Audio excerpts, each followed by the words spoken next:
Là, s'il compte, c'est parce que c'est manque de capacité. Sinon, même moi, je pourrais lutter contre ça. Tellement que ça me touche. Je vois des filles de 4 ans, de 2 ans qu'on viole. Comme ça, là, banalement, les grands gaillards. Ça me touche au fond du cœur, mais c'est parce que je n'ai pas les moyens. Aujourd'hui, nous t'offrons une possibilité, à travers ce micro, de conseiller, de donner votre petite solution pour pouvoir lutter contre cela. Oui, c'est dire à les parents de surveiller leurs filles. Il ne faut pas dire qu'il est gamine ou bien il est petite, non. Il faut surveiller ta fille. À l'école, à la maison. Il ne faut pas que tu la laisses isolée. C'est ce que je vais conseiller à les parents, ceux qui sont dans les foyers. De ne pas abandonner des filles dehors comme ça, marcher seul. C'est pas bon. Il faut surveiller ta fille qui est haïe, ou bien les enfants qui est haïs. Surveille-les. Parce qu'on a vu aujourd'hui l'allure que le monde a pris. C'est très dangereux. Donc, vous pensez que c'est seulement la responsabilité des parents qui est engagée dans les cas de viol? Oui, moi je peux dire que certains parents sont faibles. Parce que tu peux te séparer avec ta fille, durant 4 heures, 5 heures, tu ne l'as pas vue, tu ne cherches pas à savoir où elle est où. Donc ça c'est une faiblesse, moi je peux condamner. Parce qu'on voit, on est assis ici, mais on voit certaines filles. Leur maman peut sortir à 6 heures à la maison. Donc elle se lève, elle ne voit personne à la maison. Donc elle ne sait pas où aller. Vous voyez, donc elle va sortir comme ça, sillonner sur la route, tout comme ça. Elle sait que sa maman va rentrer à la maison vers les 19h, 20h. Oui, tout ça, elle n'est pas surveillée. Elle n'est pas surveillée. Évidemment. Donc. Et ça, on a compris, mesdames et messieurs, vous avez compris la position de M. Sow par rapport au viol. Il condamne fermement les cas de viol. Beaucoup de nos sœurs sont violées actuellement. Nos sœurs, même nos mamans. Donc si vous avez quelques conseils pour ça. Bon, les conseils que je peux avoir concernant le viol, c'est surtout, je vais d'abord prendre le côté des jeunes filles. Je lance un appel à nos mamans de veiller sur les jeunes filles. Le mode vestimentaire, parce que je vois des mamans même, c'est elles qui apprennent à ces jeunes filles porter des jupettes. Est-ce que vous voyez? Donc, quand tu apprends une telle jeune fille à ça, elle va grandir. Donc, au fur et à mesure qu'elle va grandir, elle va adopter ce comportement. Donc, le deuxième conseil que je peux lancer, c'est de dire aussi au gouvernement, parce que je vois que l'impunité domine dans le cas de viol. Les violeurs ne sont pas punis à la lettre.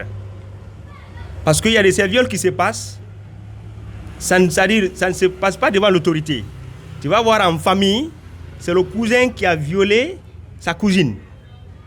Donc les parents vont demander de régler ça à l'amiable. Donc ce que je lance, surtout à l'autorité, c'est de punir à la lettre les violeurs. Mais quand tu donnes une peine d'1 mois à un violeur, 2 mois, et ça aussi, il ne va pas purger les 2 mois, hein. Ils vont faire des arrangements, des coups bas, il se retrouve dehors. Il va encore aller commettre les mêmes actes. Mais s'il est tapé pour son premier acte, ah là non. Les autres vont voir, c'est-à-dire les sentences qui sont tombées sur le premier violeur, le deuxième ne va pas oser. Est-ce que vous voyez? Donc vraiment le conseil que j'ai surtout, c'est devant l'autorité. Parce que si vous attendez un État, c'est de respecter nos lois. C'est de veiller strictement sur nos lois et les faire appliquer à la lettre. Donc c'est surtout l'appel que j'ai à lancer.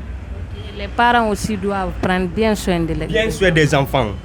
Les conseiller comment est-ce que en public ou bien quand tu es seul, comment est-ce qu'il faut t'habiller, comment est-ce que si quelqu'un à court de route, quelqu'un t'appelle, tu ne le connais pas, comment est-ce qu'il faut essayer de te débarrasser de la personne. Parce que nous voyons aujourd'hui des jeunes filles, une voiture peut garer, tu ne connais nullement pas cette personne, mais comme la personne est dans une belle voiture, il descend le vitre, il t'appelle, tu viens, paf, tu rentres, tu es parti. Donc de faire beaucoup attention à des personnes que tu n'as jamais rencontrées dans ta vie. La première rencontre ne te donne pas à fond. Il faut étudier petit à petit, c'est-à-dire la personne. Est-ce que vous comprenez? Parce que je vois des interviews sur vos télés, j'ai même vu une histoire un professeur d'anglais qui a abusé d'une jeune fille, de son étudiant même, de son étudiante. La fille, le monsieur l'a invitée dans la voiture, elle est venue. Le monsieur avait un jus de canette. Il a donné le jus là à la fille, paf. La fille prend le jus. 2 minutes après, la fille ne s'est plus retrouvée. C'est comme ça, elle est allée. C'est comme ça, voilà. C'est comme ça, le monsieur est allé avec la fille. Il a abusé de la fille comme il a voulu. Vous voyez? Donc c'est surtout faire attention aux personnes que tu ne connais pas. Le viol, le viol n'est pas bon. Le viol, ce que je dirais, donc si c'est à travers moi, ce que je peux dire à nos dirigeants, parce que ça part de là-bas, ils n'ont qu'à faire ils n'ont qu'à prendre les choses là en sérieux, surtout le viol. Parce que même les bébés actuellement, tu vas avoir un monsieur qui est là, l'âge de 20 ans à 25 à 30 ans, prendre une gamine comme ça de 10 ans à 12 ans. 4 ans même. 8, et puis il injecte. Donc ce n'est pas du tout bon. D'accord, merci beaucoup. On doit revoir des choses pareilles, prendre les choses là en considération tellement pour faire punir de ceux qui sont en train de faire des choses pareilles. Sinon ce n'est pas bon. Et vous avez un dernier mot aux téléspectateurs, vous avez quelqu'un à saluer? Donc je commence par ma famille, je salue à mes 2 épouses.